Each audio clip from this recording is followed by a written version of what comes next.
தினம்தோறும் விளக்கேற்ற நல்ல எண்ணெய் இதயம் நல்லெண்ணெய்.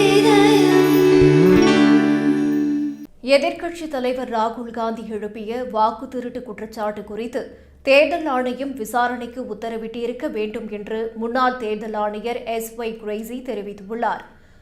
டெமோக்ரசி ஹாட்லாண்ட் என்ற தனது புத்தக வெளியீட்டுக்கு முன்பாக பேட்டிகைக்கு அளித்த பேட்டியில் ராகுல் காந்தி என்பவர் யாரோ தெருவில் செல்பவர் அல்ல, லட்சக்கணக்கான மக்களின் பிரதிநிதியாகவும் அவர்களின் எண்ணங்களை பிரதிபலிக்க கூடியவராகவும் இருக்கிறார்.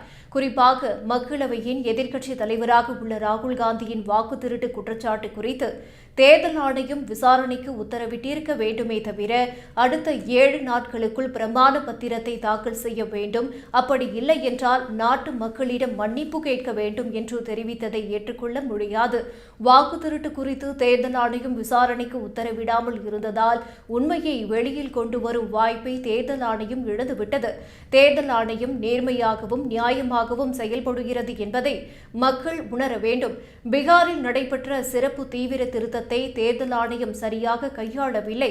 உத்தரப்பிரதேசம், பீகார் மற்றும் உத்தரகண்ட் உள்ளிட்ட மாநிலங்களில் 1% கூட பாஸ்போர்ட் வைத்திருக்க மாட்டார்கள் என்று தெரிவித்துள்ளார்.